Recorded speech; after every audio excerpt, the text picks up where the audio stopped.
जय हिंद साथियों, स्वागत है हमारा यूट्यूब चैनल बिहार सर्वे इन्फॉर्मेशन में। इस बार जो राजस्व एवं भूमि सुधार विभाग के तरफ से जो महाअभियान कार्यक्रम चलाया जा रहा है, जिसमें आपको जमाबंदी संबंधी जो त्रुटि है उसका निराकरण किया जाएगा। उसके बाद आपके पूर्वज के नाम से या आपके नाम से कभी भी जमाबंदी कायम है और आप चाह रहे हैं सभी के नाम से जो है अलग अलग दाखिल खारिज हो जाए, सभी के नाम से अपना अपना रसीद कटने लगे, तो ये इस महाअभियान में आप करा सकते हैं। इस वीडियो में हम बात करने वाले हैं कि कभी भी आपके पूर्वज के नाम से बाप दादा परदादा या किन्हीं के नाम से जो है जमाबंदी कायम था, उनका मृत्यु हो गया है और वो जो है ज़मीन आपका नेट पे नहीं चढ़ा हुआ है, चाहे वो जिनके नाम से ज़मीन है वो जीवित हो या मृत हो गए हैं और उनका जो है ज़मीन नेट पे नहीं चढ़ा हुआ है, या कह सकते हैं कि छूटी हुई जमाबंदी, जो कि जब आप ऑफलाइन के माध्यम से आप रसीद कटाए हुए हैं, आप ऑफलाइन के माध्यम से जो है जमाबंदी कायम करा लिए हुए हैं, बट जब आप ऑनलाइन रसीद कटाने जाते हैं तो आपका जो जमाबंदी है वो ऑनलाइन नहीं चढ़ा हुआ है। तो राजस्व विभाग की तरफ से एक फॉर्मेट जारी किया गया है जिसको हम छूटी हुई जमाबंदी बोलते हैं। वो फॉर्म आप अगर फिलअप कर देते हैं, उसके साथ में जो उनका डॉक्यूमेंट्स है वो लगा के वहाँ अभियान का जो आपका काम चल रहा है उसमें अगर शिविर में आप जमा कर देते हैं तो आप देखेंगे कि आपका जो जमाबंदी है जो आपका वो नेट पे शो करने लगेगा और आप नेट से ही जो है अपना लगान जो है वो पे कर सकते हैं और रसीद कटा सकते हैं। तो इस वीडियो में हम आपको लाइव दिखाएंगे कि उसको हम कैसे फिल करेंगे, उसमें क्या क्या जो है डॉक्यूमेंट्स आपको लगाना है और क्या क्या जानकारी जो है उसमें भरना है। तो चलिए वीडियो स्टार्ट करते हैं।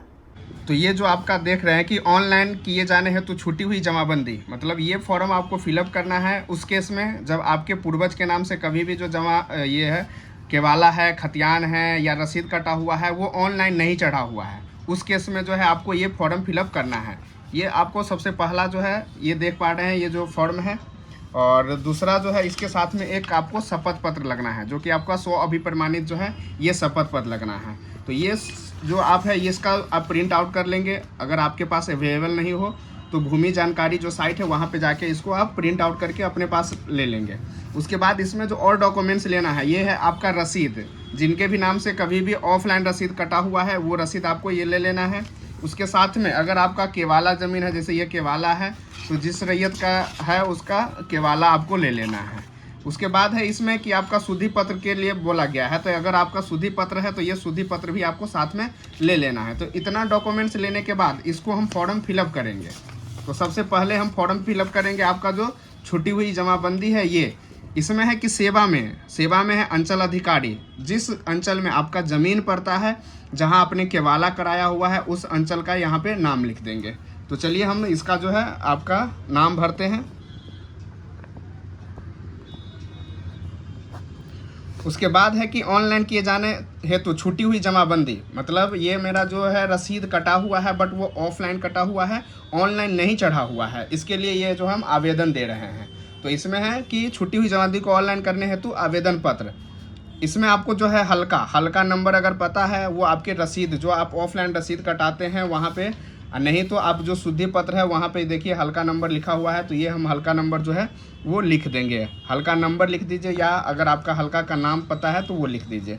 उसके बाद आपका मौजा है तो मौजा में देखिए कि जगह इसमें नहीं है तो आपको बगल में जो जगह है वहाँ पे हम लिख देंगे। ऐसे जो आपका मौजा है वो आपका यहाँ पे नाम लिख देना है। चलिए हम इसमें जो आपका मौजा है वो हम लिख देते हैं। आपका जो है अपना मौजा वार्ड नंबर 23 जो है वो लिख देंगे।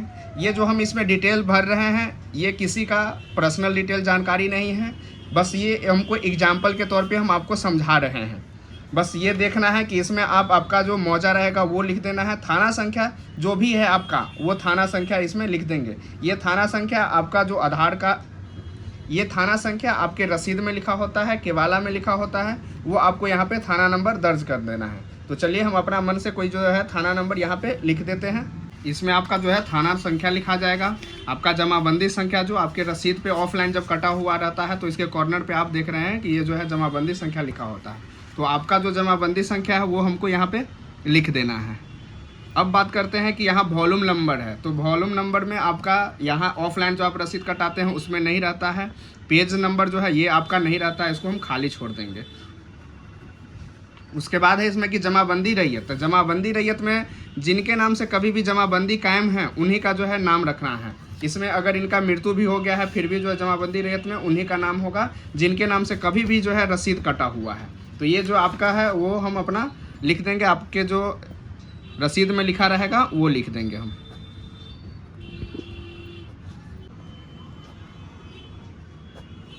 इसमें आपका जो है एक से ज़्यादा आदमी का है, इसमें वो करके लिख देंगे और जो आपका पता है वो हम लिख देंगे। इसमें है मोबाइल नंबर, आपका जो मोबाइल नंबर रहेगा वो यहाँ पे लिख देना है।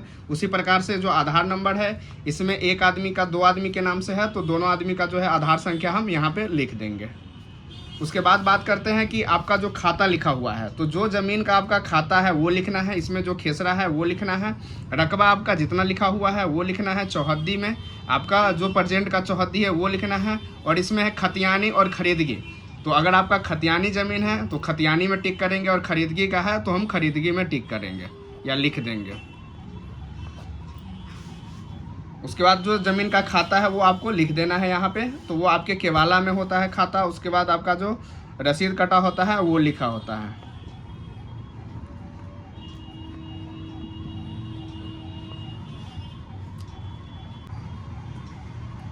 उसके बाद आपका जो चौहद्दी है वो लिख देना है यहाँ पे। चौहद्दी में आपका उत्तर, दक्षिण, पूरब और पश्चिम, इसका आपका चौहद्दी लिख देना है।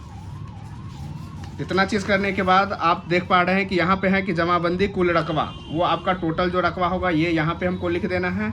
उसके बाद है कि जो ज्ञात ना उसे खाली छोड़ दे, मतलब जो चीज़ें आपका नहीं नज़र में है, नहीं जानकारी है, उसको हमको खाली छोड़ देना है। उसके बाद है कि जमाबंदी पोर्टल पर अपलोड करने की कृपा किया जाए। इसमें है आपका एक साइन, यहाँ पे जैसे 2 आदमी का है, अगर 4 आदमी का है, 5 आदमी का है या जितना भी है, अगर ये मृत हो गए तो उनके जो आवेदन है, जो उनके हितधारक है, उनका यहाँ पे आवेदक में साइन हो जाएगा। तो यहाँ पे है कि ये जीवित आदमी है तो उनका यहाँ पे आवेदक में साइन हो जाएगा। अब बात करते हैं कि वांछित कागजात जो उपलब्ध हो, तो इसमें आपको क्या क्या डॉक्यूमेंट्स इसमें लगाना है। इसमें सबसे पहला है जो शपथ पत्र, तो शपथ पत्र ये हम फिल करेंगे। इसमें है कि शपथ पत्र में आपका जो है एक आदमी के नाम से यहाँ पे शपथ पत्र है वो हम भर देंगे। जिनके नाम से आपका केवाला हो, जिनके नाम से आपका रसीद हो, इनका जो है यहाँ पे नाम लिखा जाएगा। पिता का जो नाम है वो यहाँ पे लिख देना है।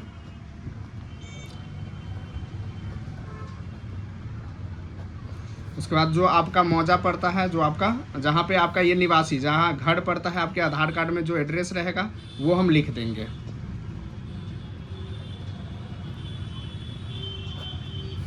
हल्का जो आपका है, जो आपका थाना नंबर है वो आपको भरना है। अंचल जो आपका पड़ता है, जिला जो आपका पड़ रहा है,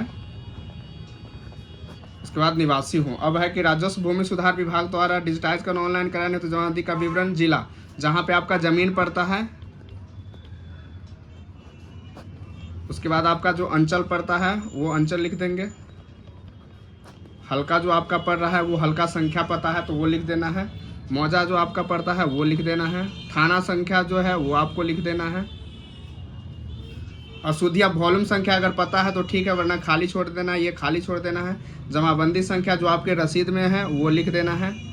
इतना चीज़ करने के बाद आपका है कि शपथकर्ता का जो है वो नाम लिख देंगे, तो इसमें जिनके नाम से है जमाबंदी उन्हीं का है। उसके बाद इनका जो मोबाइल नंबर है वो लिख देना है यहाँ पे, और हस्ताक्षर में आपका साइन कर देंगे। तो ये आपका शपथ पत्र भी फिल हो जाता है। तो इसके साथ में जो डॉक्यूमेंट्स में था, एक तो आपका शपथ पत्र है साथ में, और आवेदन जो है सो लगाना है। उसके बाद मूल जमाबंदी पंजी की प्रति जो हम आप दे रहे हैं टिक लगा देंगे, ये हम पहले दे रहे हैं।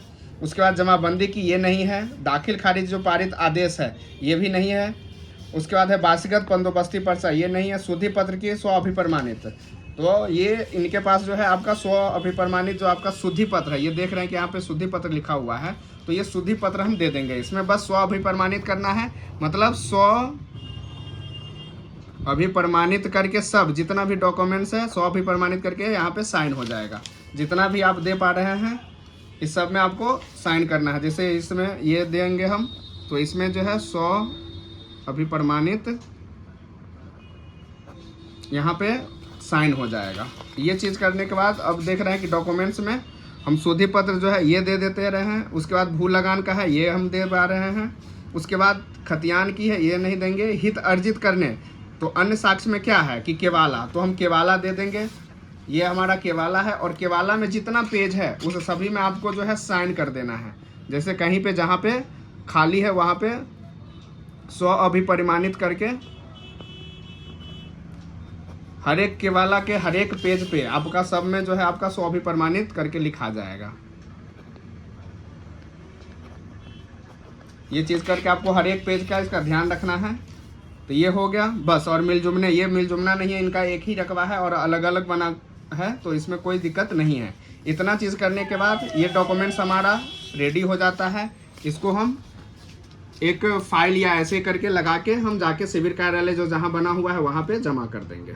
आशा करते हैं कि आज का वीडियो आपको अच्छा लगा हो। ऐसे ही बिहार सर्वे से रिलेटेड, बिहार जॉब से रिलेटेड और महाअभियान से रिलेटेड जानकारी के लिए हमारे चैनल को लाइक करें, सब्सक्राइब करें और दोस्तों के बीच शेयर करें।